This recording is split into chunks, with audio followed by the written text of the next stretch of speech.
De s'excuser déjà vis-à-vis de ses coéquipiers ou surtout vis-à-vis du club, celui qui le paye. Et après, il fait aussi profil bas et c'est bien pour la suite. On connaît Messi qui n'a jamais fait de vague durant sa carrière. Il y a eu ce petit couac malheureusement pour ce match-là. Donc maintenant, voilà, il faut passer à autre chose. Et il y a encore 5 matchs pour eux, enfin 3 pour lui, pour qu'ils puissent gagner. Émilie, il y a donc ces excuses de la part de Léo Messi, mais on a envie de se dire, ça suffisait en fait. Il suffisait peut-être d'y avoir ces excuses et pas cette suspension qui est vraiment XXL par rapport à l'erreur. Il y a une faute, mais c'est 15 jours, on rappelle. Ouais, c'est 15 jours, c'est énorme. Et surtout, c'est d'avoir cette communication, donc le club qui prend la sanction et hop, tous les médias sont au courant. La Messi qui s'exprime sur les réseaux sociaux. Enfin, à mon sens, il y a un véritable problème de communication dans ce club entre le joueur, les joueurs, même en règle générale, la direction. Parce que ça, on n'aurait même pas dû le savoir, j'ai envie de vous dire. Qu'il soit parti. Enfin, normalement, ok, il rate un truc, il y a un couac dans le planning. À la rigueur, il prend une sanction. Enfin, parce que je suis d'accord, il y a des règles et c'est une institution à respecter. Par contre, qu'on en parle depuis une semaine et que ça prenne ses proportions, pour que Messi s'excuse. Ouais, mais du coup, je trouve ça. C'est pas propre, c'est pas. Moi, c'est pas mon football en fait. J'ai pas envie de parler de ça. Bien, on revient aux sportifs et on parle quand même de Léo Messi. C'est énorme. Oui. En fait, je pense honnêtement que le PSG a été beaucoup trop taxé cette saison de ne pas avoir bien gouverné dans son club. L'histoire Mbappé, il y a pas mal d'histoires depuis le début de la saison. Et là, ils se sont dit, bon, l'histoire avec Messi ne continuera pas après cette saison-là. Il est en fin de contrat. Je pense que c'est déjà entériné depuis de nombreuses semaines le fait qu'il ne prolonge pas au PSG. Ils se sont dit, bon, là, on peut frapper un grand coup en se disant... On va sanctionner, personne n'est au-dessus de l'institution, parce qu'il y a un vrai problème d'institution au PSG cette saison. On le voit, le club est premier de Ligue 1. Quand le club était encore qualifié en Ligue des Champions et premier de la Ligue 1 avec 8 points d'avance, les supporters sifflaient les joueurs au parc ou à l'extérieur. Donc c'est qu'il y a un vrai problème d'institution, il y a un vrai problème autour de ce club-là. Et le fait que Messi... soit au-dessus de l'institution en prenant finalement la décision de partir en Arabie Saoudite, le club se dit, le meilleur joueur de la planète, peut-être le meilleur joueur de l'histoire, on va le sanctionner 2 semaines et vous allez voir l'institution les plus importantes. Oui, c'est énorme, c'est disproportionné, je suis complètement d'accord avec toi, mais c'est dans l'intérêt du PSG, le PSG l'a fait pour marquer le coup, se dire voilà, nous maintenant ça ne se passera plus comme ça et voilà pourquoi on réagit comme ça. Mais juste sur Galtier, rapidement Karine, moi franchement j'ai beaucoup de peine pour lui parce que il est à la fois directeur sportif, à la fois directeur de la communication, à la fois presque président, à la fois directeur général, mais aussi entraîneur, technicien. Il est obligé de venir s'exprimer devant la presse. Franchement, chapeau Christophe Galtier de garder la tête haute face à la presse. Mais c'est un enfer. Il ne peut même pas se concentrer. Le PSG n'est pas champion. Ils n'ont que 5 points d'avance. Alors qu'il n'est déjà plus l'entraîneur. Voilà, alors qu'il sait déjà, il le sait que l'année prochaine, il faudra un miracle pour qu'il continue à être l'entraîneur du PSG. Il n'est pas encore champion. Il est obligé de venir parler d'histoire extrasportive. Mais qui doit le faire aujourd'hui au club? Je ne saurais même pas vous répondre. Entre Luis Campos qui bosse à la fois pour le PSG et pour un autre club, Nasser El Khelaifi qui est entre Doha et Paris, qui va parler? À l'époque, il y avait Leonardo, qu'on aime ou qu'on n'aime pas, il y avait quelqu'un qui venait pour parler des histoires extrasportives de son club et surtout faire sorte de paratonnerre pour que les joueurs soient tranquilles. Là, il y en a plus et c'est un vrai problème au PSG. Il est seul au monde. Djibril, finalement, il y a cette communication qui arrive aujourd'hui de Léo Messi, mais en fait, toute cette histoire aurait pu ne pas exister. Si Léo Messi s'était excusé, ça arrive tous les jours dans les clubs, une erreur, un petit message d'excuse, merci, au revoir, et on continue en fait.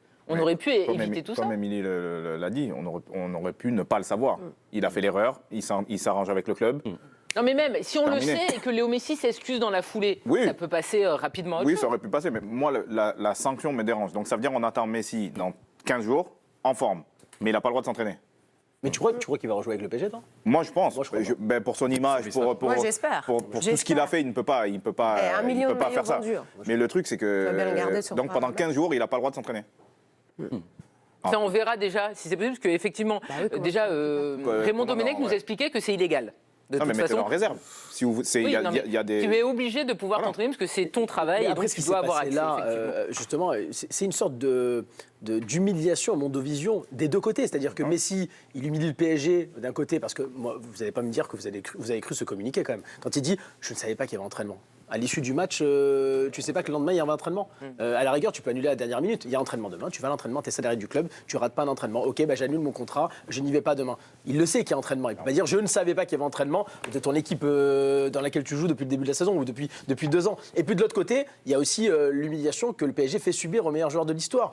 Probablement, celui qui était la figure de proue du PSG depuis 2 ans. Donc moi, je crois pas honnêtement que des deux côtés, on ait envie que l'histoire continue. Et même cette saison-là, sur les derniers matchs, je pense que le PSG se passera de Messi sur les dernières journées et qu'il viendra fêter le titre. Mais tu vois le message, si jamais il y a titre, il est profil bas comme son message. J'ai l'impression il est obligé de le faire. Yoann, qu'est-ce que tu veux qu'il fasse? Il se fait attaquer de toutes parts en disant attends, Messi, il n'a pas respecté l'institution, il a bafoué le PSG. Vous trouvez qu'il est obligé de communiquer? Il est obligé de faire ça. Il aurait pu rester silencieux. Je trouve que c'est à son image. Moi, je trouve que sa réaction, elle est parfaite là. Il laisse passer l'orage.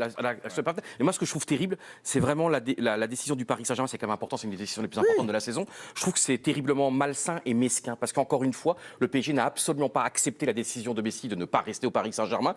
Et là, tu te fais le joueur, quoi. Mais tu te le fais de telle mauvaise manière, de telle manière ridicule. Mais tu avais tellement d'autres possibilités de sanction. Non, il y a des façons de faire, mais le constat qu'on fait, c'est quoi? C'est que le joueur a loupé l'entraînement. Donc c'est une faute. Point barre. Bernard, est-ce que tu penses dans ta carrière et dans votre carrière comme Mais non, on l'a pas fait. Vous avez vécu comme des. Vous n'avez jamais vu dans vos groupes des joueurs qui rataient un entraînement? Non. Franchement? Non. Non, mais sanctionné alors. Non. Oui, mais pas 15 jours en fait. C'est juste ça. C'est la teneur. Non. En fait, Après sur la sanction qui est longue, là on peut faire un débat par rapport à ça. Non, mais la sanction, tout le monde comprend, hormis Yoann, mais qui est amoureux de Messi, ça n'a rien à voir. Non, mais moi, tout le monde aime Messi. Non, mais vous êtes peut-être plus lucide. C'est un joueur extraordinaire. Ce qu'il a apporté au football, c'est une légende. Mais à un moment donné, il faut aussi. Mais Bernard, tu crois qu'on aurait trouvé la sanction? Moi, je la trouve disproportionnée à titre personnel. Mais tu crois qu'on aurait trouvé cette sanction disproportionnée si ça avait été équitiqué, Carlos Soler? Je pense qu'on n'en parlerait pas, évidemment, parce que c'est pas Messi. Et on ne trouverait pas ça disproportionné. Par rapport à ça, je suis d'accord, parce que le joueur ne vient pas s'entraîner et tu as besoin de lui pour les 3 derniers matchs. Pour ça, on peut débattre. Mais la finalité, c'est que le joueur n'est pas venu. Donc, c'est sanction. Et par exemple, Bernard, juste un exemple, Bernard. On peut pas comparer, mais quand Campos il déboule sur le terrain pendant le match, il y a quelques semaines, il déboule au Parc des Princes. C'est lui pendant 20 minutes qui fait le coach, c'est lui, tu vois. Et là, quelqu'un a sanctionné Campos pour son attitude lamentable envers le corps arbitral, envers son propre staff technique, envers ses propres joueurs. Là, il y a un moment donné aussi, puisque ceux qui doivent prendre des décisions de toute façon font absolument n'importe quoi. Mais Campos, pour moi, il a discrédité son club. Je suis d'accord avec toi, mais c'est à qui de le sanctionner? Bah justement. Alors que personne dans ce club ne fait ça. Ça n'a rien à voir parce qu'il a le droit d'être dans la zone technique. Mais exactement. Sauf que ça n'arrive jamais. Non mais d'accord. L'image n'est pas belle, mais en fait il s'est pas mis en faute. Il a un petit peu rendu. Exactement. Sylvain Armand l'a fait aussi. Il y a d'autres directeurs sportifs. Pas tous en même temps, messieurs. Sportive qui me dérange, moi. Parce qu'ils auraient pu lui mettre un mois de salaire. Une amende. Voilà, une grosse amende et c'est tout. Moi, c'est le sportif. On parlait c'est qui a dit malsain? Je sais plus. Je crois que c'est toi, Yoann. Je suis d'accord. La sanction appropriée aurait été effectivement une retenue sur salaire qu'il reverse à une association ou la fondation PSG, ce que tu veux. Ça aurait été classe de la part des deux côtés. Messi s'excuse, il revient à l'entraînement. On n'en parle plus. Je pense que le PSG a voulu taper fort pour montrer. Attendez, on s'est moqué de nous et parfois à juste titre. Parfois c'était un peu trop, effectivement, nous de la part des médias. Mais du coup, tu tapes fort sur qui? Parce que finalement, sportivement, ils s'handicapent sur les 5 derniers matchs qu'ils ont. Mais je crois que ça va bien au-delà de ça, Émilie. Il y a un vrai problème aujourd'hui. Il y a une vraie fracture qui s'est opérée au PSG depuis quelques semaines. Dans quel club en Europe, moi, dans l'histoire récente du PSG, dans l'histoire récente tout court en Europe, je n'ai jamais vu un club leader d'un championnat avec 5 points d'avance à 5 journées de la fin, dont les joueurs stars se font insulter par les supporters. C'est du jamais vu. Je n'ai jamais vu ça. Donc ce qui veut dire, et je ne dis pas qu'ils ont raison ou tort de le faire, je n'ai pas d'avis par rapport à ça. Ils ont tort.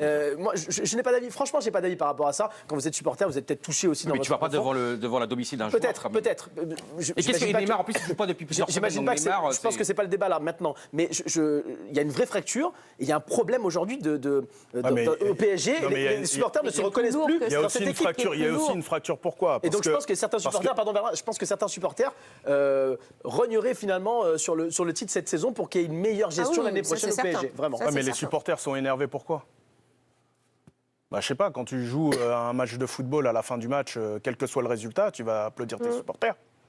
Moi, je sais pas. C'est l'âme du même club. Quand moi, je me faisais insulter au Paris Saint-Germain sur les saisons compliquées qu'on a eues, j'allais applaudir. Mais c'est grave que... J'étais énervé, mais j'allais applaudir. c'est fou, certains supporters du PSG, quand tu discutes avec eux, et Bernard, toi tu es bien placé pour en parler, moi pour parler avec certains, ils regrettent, ils sont nostalgiques de ton époque où il y avait moins de titres, où il y avait des Coupes de France, certes. Oui, mais il y avait une vraie communion. Non, mais il parle d'âme. Bah bien sûr. Tu parlais d'âme. Il parle d'âme. Et il trouve que cette équipe-là, que ce club-là, a perdu son âme ces dernières années.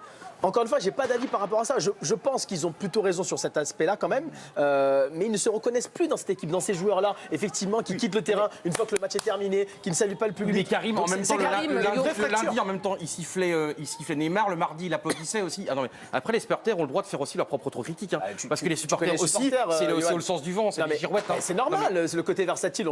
Mais Karim, les supporters sous QSI ont quand même un peu plus rêvé que les années avant QSI, et ça, on ne peut pas non plus l'oublier. Mais enfin, ça, c'est un autre problème. Les supporters, juste par rapport, on revient à l'événement là qui vient de tomber, Lionel Messi s'est excusé. Est-ce que c'est une petite victoire pour le PSG ? Bah oui, pour moi, oui, parce que on parle quand même de Lionel Messi, qui donc publie une vidéo sur Instagram. J'aimerais bien connaître son nombre d'abonnés Instagram, mais je pense que c'est. Je vais vous le dire. C'est hors norme, donc ça vaut toutes 458 millions de followers. Ouais, c'est pas mal. C'est pas mal quand même. Un peu plus que Chouïa, pas grand-chose. Non, mais vous imaginez la portée de la déclaration. Le mec est Ballon d'Or, champion du monde cette année. Et champion du monde cette année, il s'excuse auprès de son club. Je trouve qu'en termes de déclaration. Normalement, tu lèves un peu la sanction. Ça mérite de lever la sanction ou de réduire d'une semaine. Mais très bonne question de Djibril. Est-ce que finalement, cette excuse pourrait amener le PSG à dire voilà, l'incident est finalement clos et on finit la saison ensemble, le PSG. Avec le PSG qui arrive en plus, on sait très bien, tu as eu Pierre-Antoine Damécourt qui tous les semaines fait des sujets extraordinaires parce que ce club est une folie absolue. Donc imaginons même tu perds ce week-end contre 3 ce week-end. Tu perds contre 3. Et mais imagine le classement encore se réduit par rapport aux équipes derrière. Moi je dis que encore une fois tout est possible. 2 semaines c'est très long avec le PSG puisqu'il se passe un truc tous les jours. Oui. Donc on n'est pas à l'abri encore peut-être une sanction qui est réduite ou on est très loin de la fin de ce feuilleton.